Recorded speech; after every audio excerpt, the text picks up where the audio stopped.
Welcome back to What Arty Noobs with General Disturbance. This is a Strv 103B. It's the Tier 10 Swedish tank destroyer. It's located on the south spawn of Tundra, and this one is under the command of marke12. And yes, this is a ranked battle. It says that on the screen.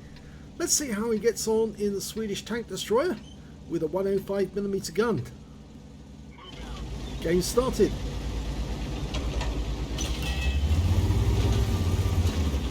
Well, this is the 103B, which has got a Rolls-Royce engine and a Caterpillar turbine engine. It was the first tank actually to have a turbine engine in any of the tanks in Europe. And in fact, actually the first version was shown to JFK way back in the 60s. It was actually developed in the 1950s, and it was the first tank to be mass produced without a turret.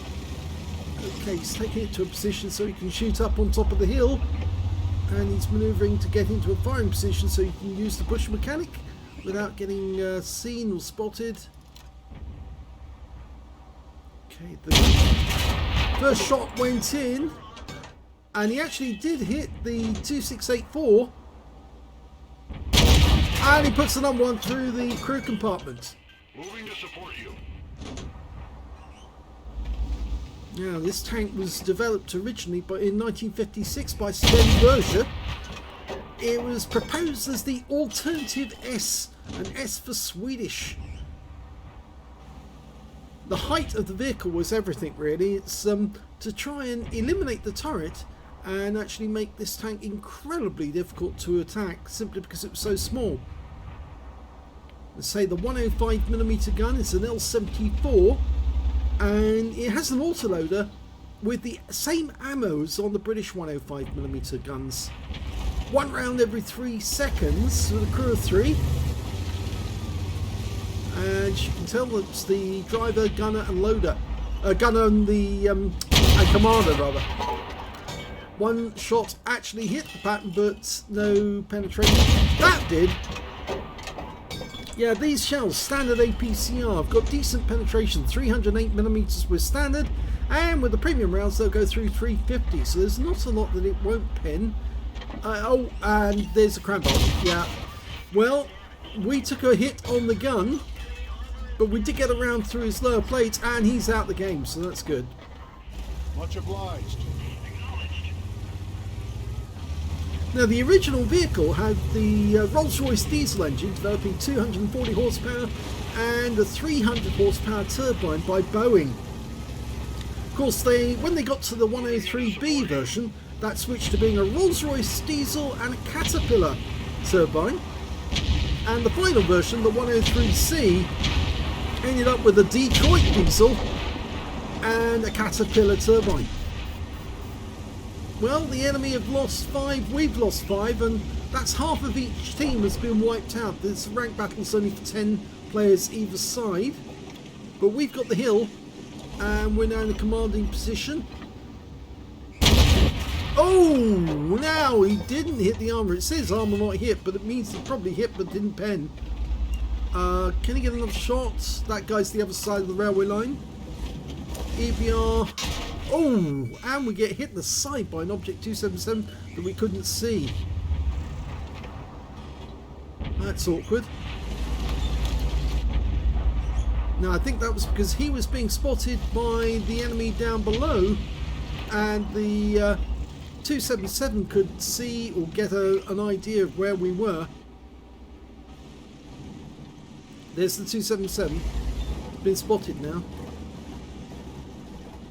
Our teammate in the M48 Patterns found him.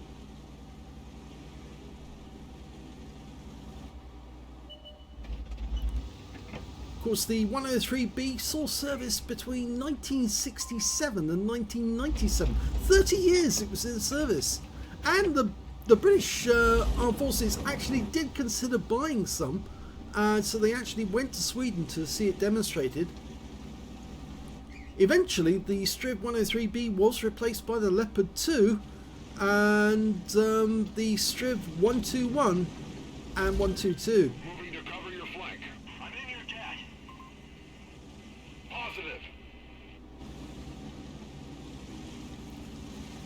I think actually it's the Leopard 2 named as the Strv 121 and 122. Oh, got that one. Oh, just missed the EBR. He could have taken that guy out with one shot. Oh, it was such a pity because he would have gone for sure. We're down to 3 now. 3 tanks on our side. Now Cranbarn almost managed to flip himself over there. I think we're going to try and help him. In fact, he's gone to siege mode. He's got 2 repair kits actually in this vehicle. No fire extinguisher, which means, of course, that if he does get tracked, he's got the ability to get out of the problem quickly by using the small one. And if he gets damaged again, he can hit the second one. Okay, there's only 2 of them left now, the Cranfarn and Marky. This is the first of 2 replays featuring in this video. Oh, he took a round from the batch at 25 ton, but he rammed him to death and took him out. He only had 1 hit point, but that takes out one of them, which leaves just 3 left on the enemy team. And I think now he's going to get into a position where he can shoot the enemy through one of these gaps, or is he going to go around the corner? He's going to shoot from the gap. Okay, goes to siege mode, but he's turning around because he anticipates the enemy. He's going to come back round, try and attack him from behind.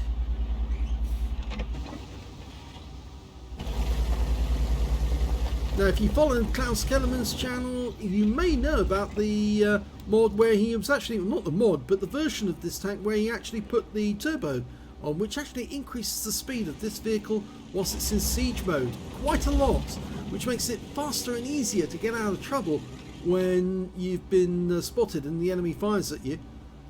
You can pull back behind cover quickly without getting shot. So on this version of the vehicle, you can actually see there's a little cage over the commander's hatch. I think that's to stop grenades or something being thrown on top of the vehicle. Mines.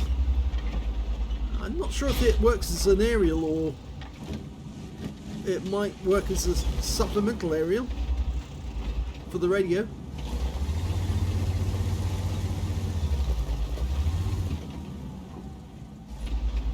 I would say another thing about this vehicle is it's fully amphibious. It is capable of actually going under small rivers and streams and everything like that with a snorkel, which I think they have to put up fairly quickly, but it is capable of going under.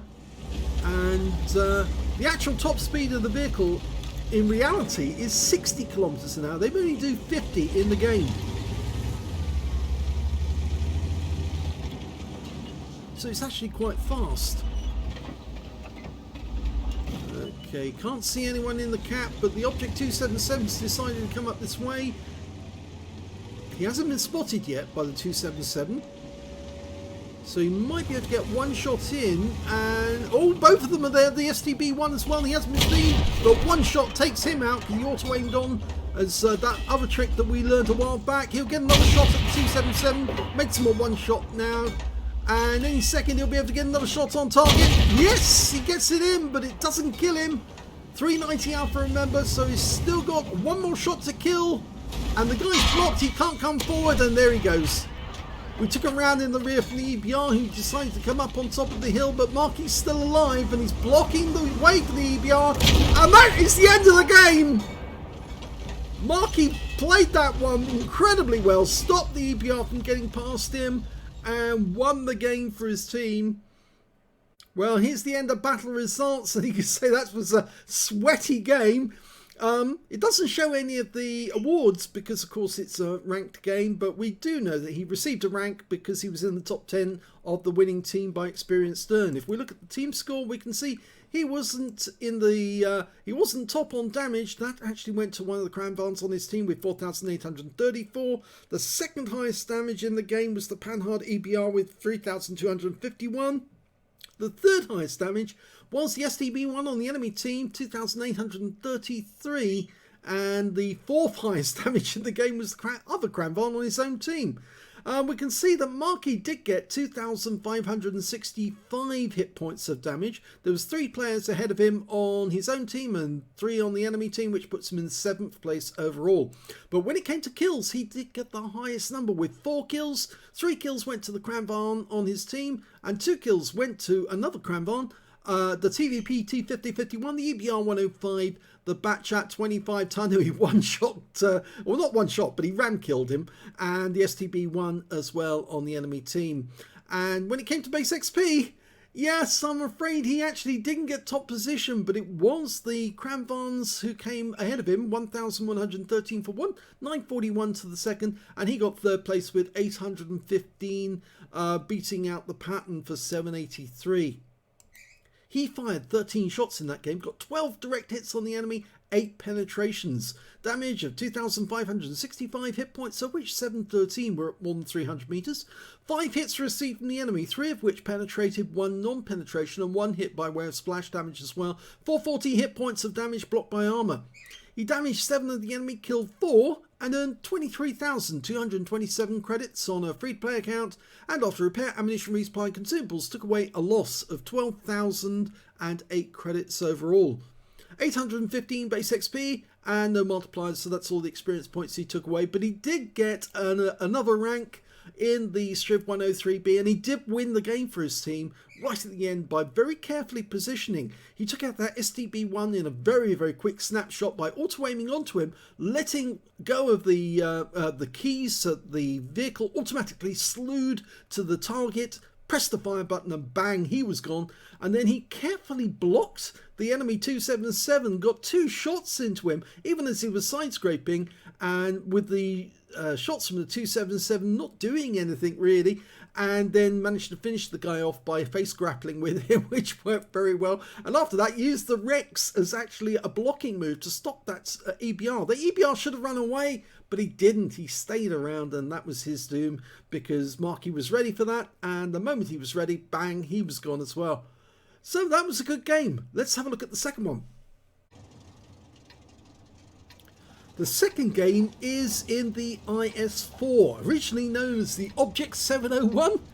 There was 2 prototypes of this tank built. It started building it in working on it in 1943, and finally it came in 1945. They built 235 or 258 of these, depending on which person's correct.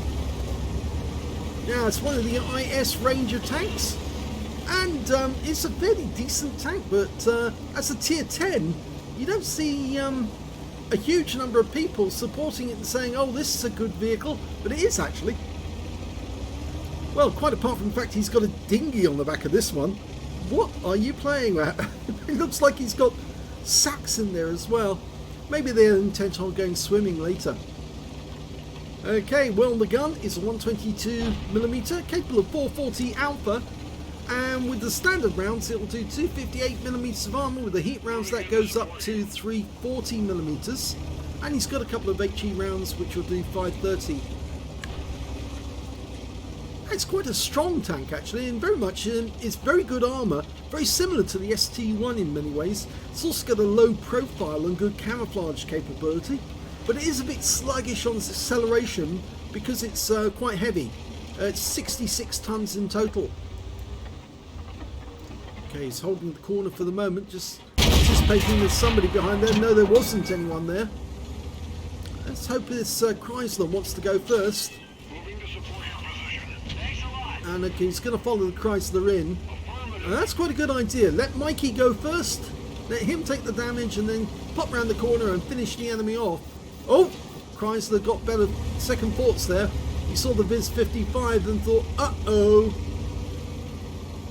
Now this isn't a ranked battle, by the way, this is a standard battle. Okay, he's got targets in sight now, and an E100. Well, he hit the tracks, he didn't get it through the lower plate. Remember, the lower plate on the E100 is a weak spot. Oh, he's actually trying to immobilize the guy. He did hit the tracks, but it looks like the E100 burned his repair kit and moved on. Okay, TNA. No, didn't get that one through either, but we're blocking the shots that are coming back from them. Standard reload is 11.29 seconds. He's got 9.44, sorry. So he finally did get some damage on the TNH. Here comes the E100. Okay, he's immobilized the guy now, but he did take a round from a T26E5.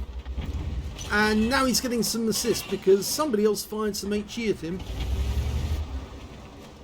Okay, there's the Patriot, but it's the standard one, not the Patriot version. Goes for the 100 again, tries to track him, didn't work. Okay, he's trying to, in many ways, actually trying to hide his lower plate using the ridgeline. Puts one into the tracks of the E100, and I think he did track him. He did, yep. Okay, we'll see if he can do another round. Hold it in place, and that one went in. 420. So that was a low roll. Can you do another one? No, the guy pulls back, so it's not worth shooting until you actually get a clear shot. Okay, here comes the E100 again. This time he tracks him again. This time it does go through for 418. Another low roll though. Okay, he's keeping an eye on that TNH, who keeps threatening to come over the top and have a go at us. Okay, E100 backing away. That one went through the shock seat shield, or the skirts, on the side of the vehicle, but it didn't actually do anything. Go for the flat plates. Oh! No, he's going for the lower plates. And he gets another pen, but this time it's a high roll for 498. And the E100 is now in trouble because he's a one-shot. So I don't think we'll see much from the E100. Oh, he got hit again by another HE round. We're now pushing on the 53 TP because the E100 can't really push out without getting killed. And the 53 TP is vulnerable. We can easily pen him. And he takes a high roll for 546. Still firing the standard ammo, but he's only got one round left. So we're on to the premium ammo from here on. And a nice kill for the 53 TP. I didn't see it, but apparently the Chrysler got killed behind us, but the enemy TNH also just got killed by our Future 4. So we're pushing on. Now the E100 should be a one-shot kill. You can see all the rounds that bounced off the IS-4's turret. Very strong turret. Easily went through the front plate of the T26E5. E100's manoeuvring, trying to get a shot. Easily goes through. That's the heat round. It's got the extra punch. So that's the E100 out. T26 will be a one shot as well. Say goodnight, Gracie. And he's gone. Okay, now Viz 55. This is going to be... oh, he managed to dodge the shell. Okay, so he's loading. Thank you. Oh, it didn't pen! And he got one into us for 488, but he's now in reload. So we get a couple of free shots if we can get in position in time. He doesn't get in position in time, but he can now hold this guy here. And this guy is going to go down. That's a one shot. Ram him! Oh, he didn't kill him. He tried. Now, kill him. One shot. Try and get it in. He's been ammo-racked, or was. And there goes the Viz 55. That was unfortunate. The Viz did get 2 shots in, and our hit points have dropped. He's now got 4 kills. Udes is running away, but we can probably kill him with 1 round. Yep, nice. 5 kills now. Possible Top Gun. There's only 2 enemies left. The Conway's running away. Can't see the other Udes. There is one. Conway sits up long enough. Oh, that was a really good try for the top of the turret of the Conway. Now, let this dial in. Please, please, please stay there. Yes! Top Gun! That was the end of the game. Boy, that was a fun game. Here's the end of battle stats, and that was an ace tanker game for marke12 in the IS-4, an underestimated and unappreciated top tier heavy. He managed to get a spotter badge in that game, also got a bruiser medal for getting at least 5 critical hits. He got 6, he got a duelist, a fire for effects and a shell proof out of the game. He also managed to pick up a cool headed. Yes, he was bouncing so many rounds from the enemy because of his careful placing. You notice how he actually angled up the slope to make it very difficult for the guys directly ahead of him to get a shot into his lower plate. It was working fine. And he also got a steel wall for blocking more damage than the hit points of his own vehicle and blocking the most damage in the game, as well as a high caliber for dealing the most damage in the game. And finally, yes, he got a top gun for killing 6 enemy vehicles, the last one being the FB4004, the Conway, right at the end of the game. Let's have a look at team score. There you go, top of the table with 5,275 hit points for marke12. When it came to, actually we'll go for the second highest as well, because you see how far ahead of them he was. The Leopard 1 was the second highest with 3,765, and the third highest damage was the 555 on his own team with 3,145.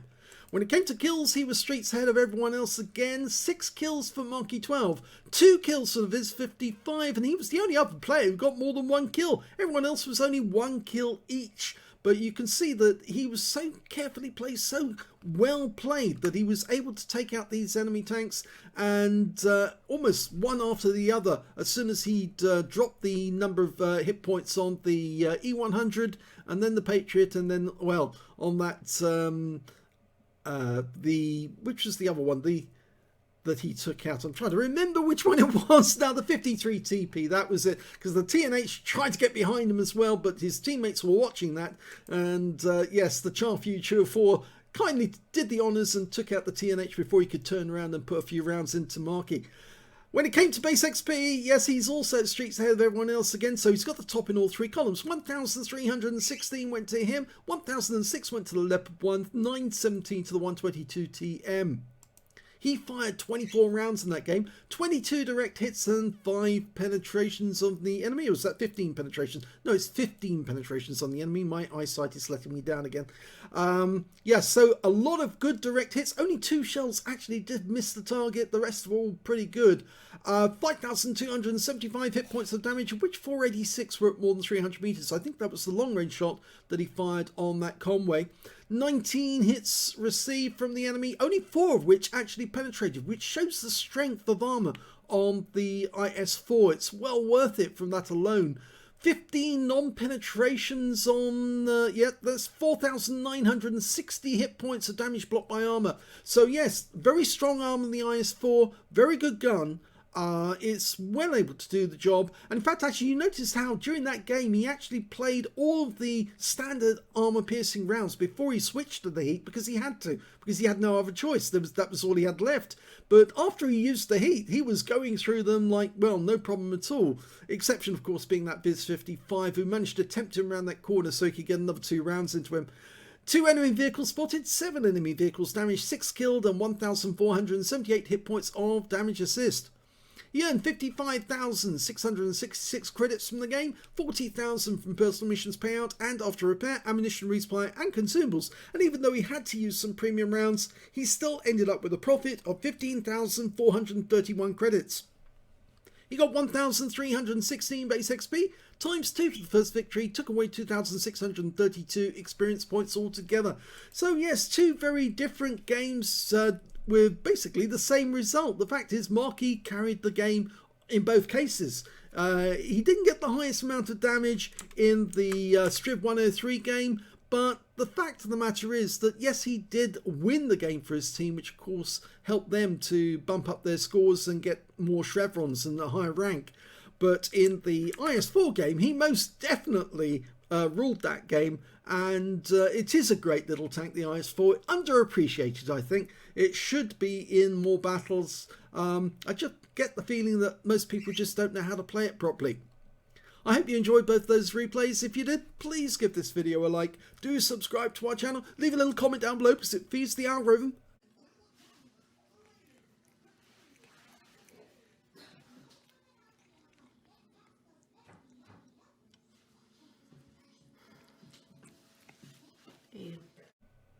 And please do remember, we've got a second channel called The General, where you can see incredibly good replays, lots of medals being earned, and people either winning against the odds or losing against the odds. But some of those games are absolutely incredible to watch.